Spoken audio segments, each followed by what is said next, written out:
सामाजिक नागरिक संस्थाओं की समाज में आज क्या भूमिका है? देखिए, सामाजिक और नागरिक संस्थाओं की पिछले 150 साल में हिंदुस्तान में इतिहास रहा है। चाहे वो आज़ादी की लड़ाई हो, जो जितने भी नाम आज हम आज़ादी के संदर्भ में लेते हैं, वो सब सामाजिक संस्थाओं से और संगठनों से ही उभर के आए थे। चाहे वो गांधी जी हों, चाहे वो पंडित नेहरू हों, चाहे वो वल्लभ भाई पटेल हों। 150 साल से सामाजिक संस्थाएं, कम से कम 150 साल से सामाजिक संस्थाएं शिक्षा, स्वास्थ्य, इन सब में लोगों को सुविधा सहूलियत कराने में मदद कर रही है, सेवाएं सहूलियत कराने में मदद कर रही है। तीसरी बात, आज के समाज में, आज की तारीख में आप अगर कोई भी सरकार की बड़ी व्यवस्था देख लें, अगर आप वाटरशेड का काम देख लें तो वो सामाजिक संस्थाओं से आया है। अगर आप आशा का काम देख लें, जो आशा वर्कर होती है, वो छत्तीसगढ़ में सामाजिक संस्थाओं के जो सरकार के साथ, मितानिन के साथ काम किया था वो। अगर आप शिक्षा आज देख लें, आज शिक्षा में भारत बहुत आगे है। उसका बहुत बड़ा योगदान भारत ज्ञान विज्ञान समिति, KSSP एवं अन्य सामाजिक संस्थाओं का रहा है, जिन्होंने लिटरेसी मिशन जो था, साक्षरता मिशन, वो चलाया था।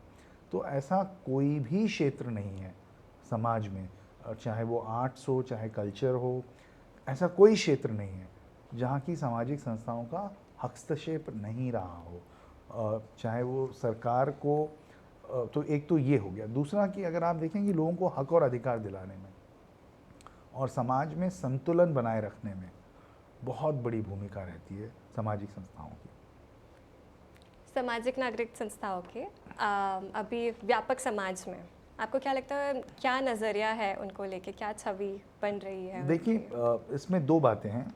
एक तो हर एक नागरिक हिंदुस्तान का, बहुत कम नागरिक हैं जिनके जीवन में किसी न किसी सामाजिक संस्थाओं का प्रभाव नहीं पड़ा हो। बहुत कम लोग हैं। चाहे वो सांस्कृतिक ही हो, आप किसी भी धर्म के हों, तो आपका जब फेस्टिवल होता है तो कोई सामाजिक संस्था के साथ ही आप जुड़ते हैं, कोई धार्मिक संस्था के साथ ही आप जुड़ते हैं। किसी भी उम्र के हों, आपके जीवन में कहीं ना कहीं सामाजिक संस्था का हस्तक्षेप होता है। ये तो सच है, लेकिन उसके बावजूद सरकारों में, और ख़ास करके पिछले 8-10 साल में जो हम देखते आ रहे हैं, या 15 साल में जो देखते आ रहे हैं, सरकारों का ये प्रयास रहा है कि सामाजिक संस्थाओं की छवि को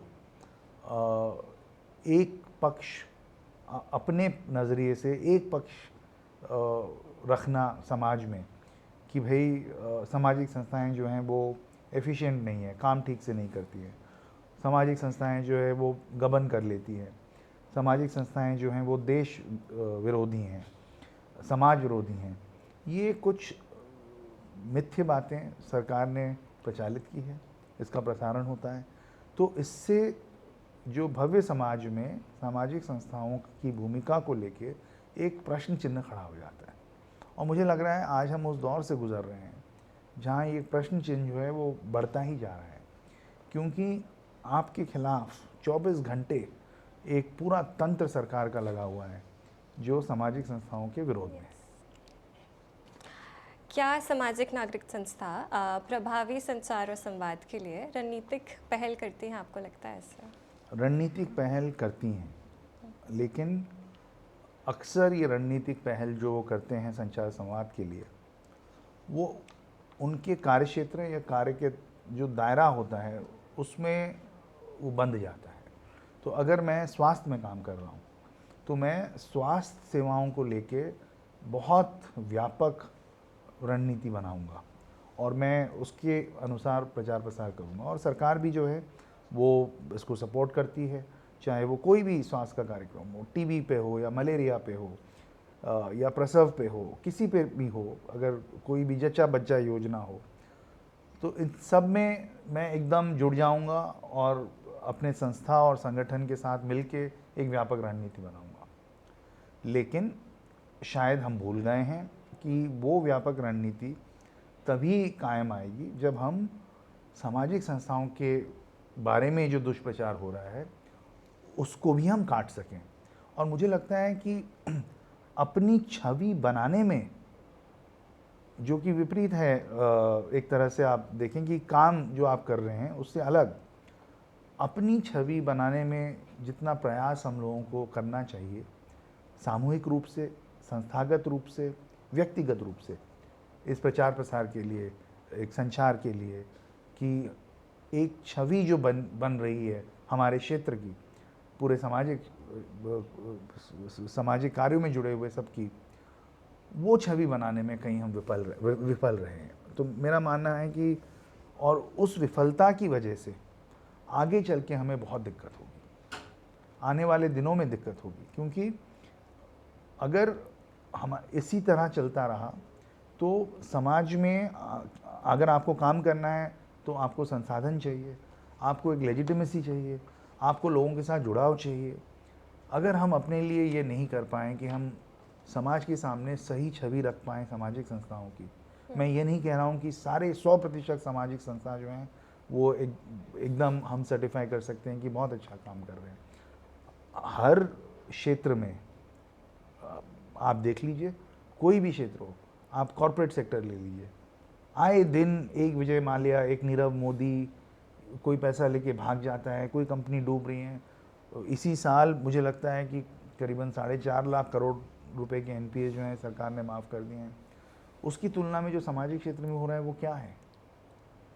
एक बूंद भी नहीं आता है, लेकिन बदनामी जो हो रही है वो सामाजिक क्षेत्र की हो रही है। क्यों? क्योंकि जैसा मैंने कहा कि सरकार को लगता है कि यही एक क्षेत्र है जो हमारे कहे मुताबिक हमारे एजेंडे पे नहीं चल रहा है। ये केंद्र सरकार को लगता है, ये कई राज्य सरकारों को लगता है। एक हिंदुत्व का जो एजेंडा बना है आज की तारीख में कि देश में भारत को एक हिंदू राष्ट्र बनाने का एजेंडा, अब इसमें जो उनके साथ नहीं है उनको लगता है कि हम उनको कुचल देंगे, सफल नहीं हो पाएंगे इसमें वो, लेकिन उनकी मंशा वही है। और मुझे लगता है कि जो लोग एक ऐसे भारत की परिकल्पना करते हैं जो संवैधानिक मूल्यों से चले, जिसमें सर्वधर्म जो है, जिसे हम धर्म निरपेक्षता कहते हैं, एक धर्म निरपेक्ष भारत रहे, जिसमें सब धर्मों का सम्मान हो, जिसमें आपसी सद्भाव हो, जिसमें हर एक नागरिक इस देश का एक हिस्सेदार हो। जो लोग, और मैं मानता हूँ कि सामाजिक क्षेत्र का बहुत बड़ा तबका इसको मान के चलता है, लेकिन ये सरकार का एजेंडा नहीं है। इस सरकार का एक हिंदुत्ववादी सोच जो है, जो सिर्फ और सिर्फ एक कौम विशेष है, उसके विरोध में जो खड़ा होता है, उसके खिलाफ जो दुष्प्रचार हो रहा है, उसको काउंटर करने के लिए बहुत ज़रूरी है कि हम अपनी बात लोगों तक रख सकें। क्या सामाजिक नागरिक संस्थाएं मीडिया शोधकर्ताओं या एकेडमिक विशेषज्ञों के साथ उतना ही सतत संवाद करती हैं जितना कि वो अपने लक्षित समूहों के साथ करती हैं? जी, ये आपने बहुत अहम सवाल पूछा, क्योंकि जैसे मैंने पहले भी कहा था कि ये संवाद हम लोग सिर्फ अपने लक्षित समूहों तक ही सीमित रखते हैं, क्योंकि हम अपने लक्ष्य पे इतने फोकस्ड हैं। एक अर्जुन की आंख है हमारे सामने कि हमें ये प्रोग्राम करना है, हमें ये प्रोजेक्ट करना है, हमें इस गांव में बिजली लानी है, हमें यहाँ पे वाटरशेड करना है, हमें खेती बढ़ानी है, हमें किसानों की आय को दुगनी करनी है। तो हमारा पूरा ध्यान अपने लक्ष्य समूह पर रहता है, बड़े समाज पे नहीं। और ये बहुत बड़ी कमी रही है। और मुझे लगता है कि आपने एकदम सही बात कही है कि हमें पुनः वापस जाके ये विश्लेषण करना पड़ेगा कि जिस समाज के हम एक हिस्सेदार हैं, उस समाज में हमारी क्या छवि है और उसको कैसे उस पर एक रणनीतिक तौर पे उस छवि को हम सुधार सकें।